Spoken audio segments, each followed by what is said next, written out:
Hi guys, this is Abhinav Gomatam for Tollywood updates and news and various aspects of film industry. Please subscribe to Tree Media.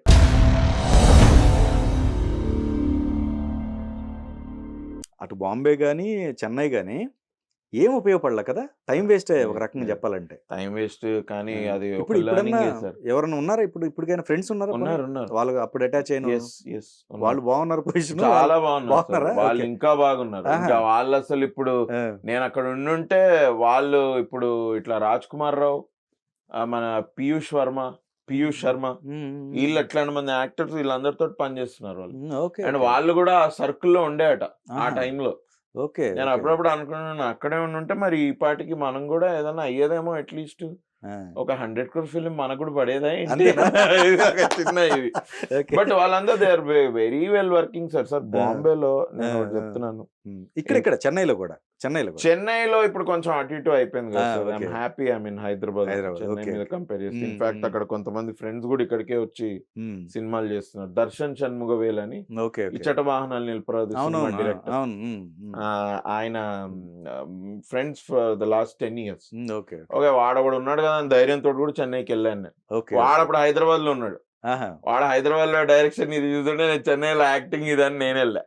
అప్పుడప్పుడు వాళ్ళ ఇంటికి వెళ్ళి వాళ్ళ మమ్మీని కలవడం. వాళ్ళ మమ్మీ అసలు ఆపం చేస్తారు ఆవిడ విత్ కోకోనట్ మిల్క్. నేను ఇప్పటివరకు మళ్ళీ అలాంటి కోకోనట్ మిల్క్ మనకు హైదరాబాద్ దొరకదేంటి సార్ అసలు. ఫుడ్ కోకోనట్ మిల్క్ దొరకదు, ఉట్టిగా అలా ఎడిబుల్ గా తాగాలంటే ఇక్కడ చేస్తారు. కాకపోతే అది ఏదో డిఫరెంట్ గా ఉంటది, అది కడుక్కోవడానికి పనికొస్తుంది కానీ తాగడానికి పనికిరాదు అది. బట్ చాలా బాగా చేసేవాళ్ళు ఆంటీ. సో అలా ఇది జరిగింది. టైం వేస్ట్ ఏం లేదు sir, it is an experience just to be able to talk to different people. వాళ్ళందరితోటి కూడా ఏదో ఒక నాలెడ్జ్, ఏదో చిన్న నాలెడ్జ్ గెయిన్ అయింది. మరి వేస్ట్ అంటే మరి నేను మాత్రం అక్కడ ఉన్నానేంటి. చెన్నైలో 1 year, బాంబేలో 1 month. అక్కడ మరి 15 ఏళ్ళ నుంచి స్ట్రగుల్ అయ్యే వాళ్ళు ఎంతమంది ఉన్నారు. కరెక్టే అది మనం కాదు. బాంబేలో కానీ లేకపోతే చెన్నైలో కానీ అన్ని షేడ్స్, మస్తు షేడ్స్ చూసి వద్దు ఇక్కడ. కానీ ఉండేవాడిని సార్ బాంబేలో అయితే. I would have travelled at least మా తమ్ముడు ఉన్నంత వరకు అయితే అక్కడ I could have been there. సరే ప్రదీప్ అన్న ఫోన్ చేశాడు కదా సినిమాకి, ఫస్ట్ కాల్ వచ్చింది అట్లా నాకు. ఆయన ఫోన్ చేసి ఇట్లా ఇది అంటే, సరే హైదరాబాద్ లో ఒక 3-4 years నుంచి మనం ఏదో షార్ట్ ఫిల్మ్ చేసాం, థియేటర్ చేసాం, అది దాని రిజల్ట్ ఏమో ఇది. ఆయన కలవమంటున్నారు, ఎందుకు కలవకూడదు అని. somebody is giving me a work opportunity, so I have to meet him అని నెక్స్ట్ డే బాంబే నుంచి బయలుదేరి వచ్చేసి అట్లా వెళ్ళి కలిసాను. అలా బిల్లారంగా హ్యాపెన్. ఇవాళ ఆయన ఫోన్ చేయడం నాకు అది ఎంత ప్లస్ అంటే, ఇవాళ సేవ్ ద టైగర్స్ ఆయనదే. సేవ్ ద టైగర్స్ లో ప్రదీప్ అద్వైతం గారు, Vijay Namoju, Karthik, they are the writers of that. ఇది ఆయన ఫోన్ చేశాడు ఆల్మోస్ట్ 5-6 years తర్వాత నాకు ఫోన్ చేసి, సేవ్ ద టైగర్స్ అని ఇట్లా అనుకుంటున్నాను చేయాలి ఇది అంటే విని అది అలా అయింది. He's been a constant support for me, Pradeep అద్వైతం. మళ్ళీ రావా ఆయనకు కూడా ఉపయోగపడింది. అవును సార్, సుమంత్ గారికి కూడా మళ్ళీ సెకండ్ ఇన్నింగ్స్. ఆయన ఆల్రెడీ స్టార్ కదా, అంటే ఓకే మళ్ళీ హిట్ సక్సెస్ చాలా రోజుల తర్వాత. అది కూడా కాదు కానీ, ఆ సినిమా కూడా కాదు కానీ, దాని తర్వాత ఇది అనుకుంటా మన నగరానికి, ఈ నగరానికి ఏమైంది తర్వాత నుంచే. అవును, అది డెఫినెట్ బ్రేక్ కదా. ఇంకా అదే మీమ్స్ కూడా అన్నీ అవే. ఇప్పుడు నా సినిమా టైటిల్ కొంతమంది అడుగుతున్నారు, ఏందన్నా next cinema act Kamal Haasan అని పెడతావా? నేను పెట్టరా నాయన, ఒక్కసారి పెట్టాను అంతే, మళ్ళీ అట్లా ఏం చేయలేరా మీరేమి. ఇది ఓకే.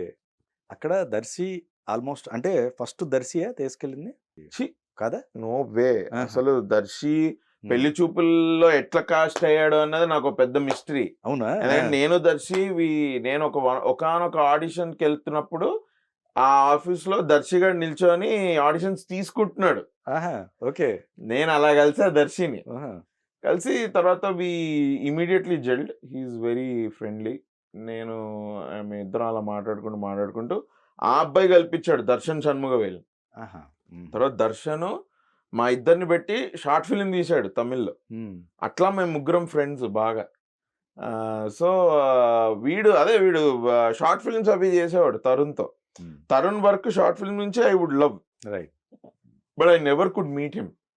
ఈడు పెళ్లి చూపుల్లో వీడికి ఎలా దొరికింది అన్నది నాకు పెద్ద ఇది. ఎందుకంటే ఇప్పుడు వాళ్ళు ఏం ఆడిషన్ చేశారో ఏంటో నాకు నా వరకు రాలేదు అది. ఎందుకంటే అసలు ఆడిషన్ ఇవ్వడంలో నేను ఎంత దూరం అయినా వెళ్ళి ఆడిషన్ ఇచ్చి వచ్చే రకం నేను.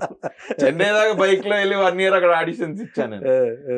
ఇది ఎప్పుడు వచ్చిందిరా ఏంటి ఈడు మనకు చెప్పని కూడా చెప్పలేదు ఈడు. బానే వెళ్ళి ఆడిషన్ చేసి వాడైతే గేట్ క్రాష్ చేశాడు ఆడిషన్స్ పెళ్లి చూపులు. తర్వాత తరుణ్ చెప్పడం మేము అసలు ఏం అనుకోలేదు ప్రియదర్శి అని దాదాగిరి చేశాడు వచ్చి, ఏ తీసుకో పెట్టుకో నేను ఇస్తా ఆడిషన్ నేను చెయ్యాలి అని. సరే బానే చేశాడు కదా అని నేను పెట్టేసా ఇది అని. అలా చేశాడు. ఇంకా అది హిట్ అయినప్పుడు నాకు తెలిసి వచ్చింది. రిలీజ్ అయ్యి హిట్ 1 week లో హిట్ అయిపోయింది కదా, మంచి హిట్ అయింది. అలా అయినప్పుడు అరే ప్రియదర్శి గారు అసలు ఎప్పుడురా స్టార్ట్ అయింది ఈ సినిమా, నువ్వు నాకు చెప్పలేదు అసలు ఇది అని. వెళ్ళాడు మనోడు మంచిగా వెళ్ళి ఇది వచ్చాడు. అప్పుడు నేను అనుకున్నా ఇక అయిపోయిందిలే, ఇక మళ్ళీ తరుణ్ తోటి పని చేయడం ఇక 100 days సినిమా ఆడిన తర్వాత ఇంకా మనకేం వస్తుంది. కానీ వాళ్ళు అప్పుడు బీటెక్ అని ఒక వెబ్ సిరీస్ స్టార్ట్ చేశారు. దానికి మళ్ళీ ప్రొఫైల్ పంపించాను నేను. ప్రొఫైల్ పంపించి ఇచ్చేసి అది ఆడిషన్ కూడా ఇచ్చా. అప్పుడు తరుణ్ని కలిసా ప్రాపర్ గా. Proper introduction. అప్పటి వరకు హీ వాజ్ లైక్ ఏదో ఒకటి నేను 2 సార్లు లామకాన్లో చూసానే, నేను కూడా అప్పుడప్పుడు ఛాయ్ తాగడానికి వస్తుంటా, నువ్వు స్టేజ్ మీద చూసానే నిన్ను, మీది ఏదో షో జరుగుతుండింది అప్పుడు, ఐ లైక్ ఇట్. నేను 10 నిమిషాలు చూసి తర్వాత మళ్ళీ నా పని నేను వెళ్ళిపోయాను నేను. అట్లా తెలుసు he knows that I'm Priyadarshi's friend. అట్లా తెలుసు. బయటగా a good man nice audition ఇచ్చావా, వెరీ గుడ్ నేను చూస్తా, ఐ విల్ డెఫినెట్లీ సీ, చూద్దాం వాట్ కెన్ వి డూ. అది ఓకే అవుతున్నాయి దాని ఆడిషన్స్. 2 weeks లో విజీ ప్రాజెక్ట్ నెంబర్ 2 అని ఆ బ్లూది పోస్టర్ అది పడింది. ఇన్వైటింగ్ ప్రొఫైల్స్ అది ఇది అని. నాకు అప్పుడు డౌట్ వచ్చింది, ఇప్పుడు దీనికి ప్రొఫైల్ పంపించాను మళ్ళీ దానికి కూడా పంపించాలా, లేకపోతే వాళ్ళని మళ్ళీ ఆడిషన్ పిలుస్తారా, ఎందుకు వచ్చిందని మళ్ళీ పంపించా. పంపించే ఇది ఉన్నా అక్కడి నుంచి కాల్ రావట్లా.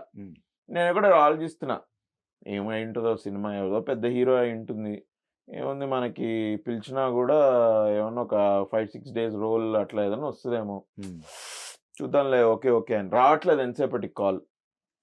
ఇంకా నేను అప్పుడు డిసైడ్ అయ్యా, ఈ ప్రియదర్శి గారిలాగా నేను కూడా గేట్ క్రాష్ చేద్దాము, గేట్ క్రాష్ చేసి ఏదో ఒకటి చేద్దాము. కానీ ఆ గేట్ ఎవరిది, సురేష్ బాబు సార్ది. దాన్ని గేట్ క్రాష్ చేయడం ఎలా, వాళ్ళు ఆల్రెడీ ఆ రామనాయుడు ఆఫీస్ లో ఉన్నారు వాళ్ళు అక్కడ. దీన్ని గేట్ క్రాష్ చేస్తే డైరెక్ట్ వెళ్ళి దేవుడిని కలవాల్సి వస్తే వద్దురా నాయన ఎందుకులే అని ఇంకా ఐ వాస్ కాంటెంప్లేటింగ్. అప్పుడు తరుణ్ ఫోన్ చేశాడు నాకు. ఫోన్ చేసి అభినవ్ ఇట్లా, అప్పటికి మల్లిరావు షూట్ అయిపోయింది. ఏం చేస్తున్నావు, ఏంటి కథ, అక్టోబర్ నవంబర్లో ఏం చేస్తున్నావు నువ్వు అంటే, ఏం చేయట్లేదు, నేనేం చేస్తాను, పెద్ద నువ్వు నాకు సెప్టెంబర్లో ఫోన్ చేసి నా అక్టోబర్ నవంబర్ ప్లాన్స్ కనుక్కునే అంత బిజీగా నేనేం లేదు. అప్పటికే ఇంత చనువు ఉంది మీ ఇద్దరి మధ్య అయితే. లేదు నేను ఎట్లా మాట్లాడలేదు, నేను లోపల అనుకోవడం ఏం సింపుల్ గా అన్నా ఏం చేయట్లేదు బ్రో ఏంటి ఇది అంటే, ఇట్లా ఒక సినిమా ఉంది నీకు ఒక రోల్కి అనుకుంటున్నా నేను, నువ్వు చేయగలవు అని నాకు తెలుసు, బట్ ఒకసారి ఆడిషన్ ఇవ్వగలవా, ఒకసారి I want to show me your acting are what ever to my team, Aedes వీళ్ళంతా ఉన్నారు కదా, వీ వాంట్ టు షో అని. అవునా ఓకే నైస్ ఓకే చేస్తా, ఎప్పుడు రాగలవు ఏంటి అంటే, నేను రేపు వస్తా, ఇవాళ కొంచెం బిజీగా ఉన్నా, ఇది రేపు వస్తా డెఫినెట్గా వస్తా అంటే, రేపు ఎప్పుడు రమ్మంటావు అంటే, నువ్వు ఎప్పుడైనా రా, పోస్ట్ లంచ్ నేనైతే 8 వరకు 9 వరకు అక్కడే ఉంటా, నువ్వు పోస్ట్ లంచ్ ఎప్పుడైనా రా, ఓకే వస్తా అని 3:34కి వెళ్ళాను. పేపర్ ఇచ్చాడు, హలో రే హాయ్ అంటే, కాదు భయ్యా నువ్వు హలో హాయ్ అంటారు ఏంటి, మనం బీటెక్కి మొన్న కలిసాం కదా అంటే, యా ఎస్ కొంచెం ఏదో మతిమరుపు కూడా ఉంది మనోడికి. వెంటనే గుర్తు రాలేదు, అరే మొన్నే కలిసా 2 weeks బ్యాక్, ఇవాళ ఏందో హలో హాయ్ అని మళ్ళీ ఏదో ఫస్ట్ టైం కలిసినట్టు మాట్లాడుతున్నాడు ఏంటి అని కూడా అప్పుడు అడిగా. సరే ఇగో ఇది సీన్, ఇది నువ్వు ఆడిషన్ చేయి, మరి అదొకసారి చూస్తా, నేను జస్ట్ చూస్తా అది. ఓకే చూద్దాం, okay fine I will do it. నాకు ఒక 20 minutes ఒక ½ hour టైం కూర్చొని ఆ సీన్ చదివా, అదే ఆ డబ్బింగ్ సీన్. కొన్ని ఏవో చేంజెస్ చేశాను నేను, కొన్ని చేంజ్ చేసుకొని ఏదో మనకి అది ఓన్ చేసుకోవడానికి కొన్ని చేంజ్ చేసి అప్పుడు ఆడిషన్ ఇచ్చా. ఇలాంటి రూమే సార్, ఇంతే రూమ్, ఇక్కడ దాకా నిల్చున్నారు అందరు వాళ్ళు, ఏడీస్ వీళ్ళంతా ఒక 8-9 members చుట్టూ ఉన్నారు, ఇక్కడ కూర్చున్నారు. ఇలా నాకు ఇంకా ప్లేస్ లేదు, ఇంకొక 2-3 వస్తే చేయడానికి. కెమెరా ఇట్లానే ఉంది, అక్కడ ఉంది, నేను అక్కడ చెయ్యి అంటే ఓకే అని చేశా. అప్పుడు ఆ వాయిస్ చేంజ్ చేసి రెబెక్కా అని మాట్లాడి స్టీవ్ వద్దు అని ఇలా అవన్నీ మాట్లాడి చేస్తే he really loved it. Okay. He loved it and is like అమ్మా నాకు నా కౌశిక్ దొరికిండు అంటే నేను ఇట్లా కౌశిక్ ఏంది ఓ ఇట్లా ఇది సినిమా ఏంటంటే ఇట్లా కొద్దిగా జిందగీ నా మిలేగి దొబారా మీట్స్ హ్యాంగ్ ఓవర్ టైప్ చేస్తున్నాను. ఇందులో 4 అబ్బాయిలు అందులో నువ్వు ఒక్కడివి అని అంటే ఐ వాజ్ వెరీ హ్యాపీ. ఇంకా నాకు ఆ రోజు ఫస్ట్ డే ఒక 7-8 ఇయర్స్ తాలూకా స్ట్రెస్ అంతా ఎగిరిపోయింది. ఐ ఇమీడియట్లీ ఫెల్ట్ కొంచెం షోల్డర్స్ లో లైట్ వెయిట్ అలా అమ్మా నైస్ అనుకొని అయితే ఇట్లుంది ఆ సినిమా నాకు స్క్రిప్ట్ ఇచ్చాడు అదే రోజు నువ్వు చదువుకో నువ్వు 2 days లో మళ్ళీ కలుద్దాము నేను మిగతా యాక్టర్స్ ని కూడా పిలుస్తా. ఇంకా నేను I was like the last actor to be cast. దీని తర్వాత యాక్టర్ ని ఏడీనే పెట్టుకున్నాడు Venkat. Uppi character Venkat was in AD department. ఆడేమో యాక్టింగ్ చేద్దాం వాడికి ఏమి ఇది లేదు అది ఏం దొరకట్లేదు ఎట్లా అని ఇంకా అరే వెంకట్ నువ్వు చేయ నువ్వు చేయొచ్చు కదా అని అట్లా పెట్టుకున్నాడు. అప్పటికి సుశాంత్ విశ్వక్సేన్ వేరు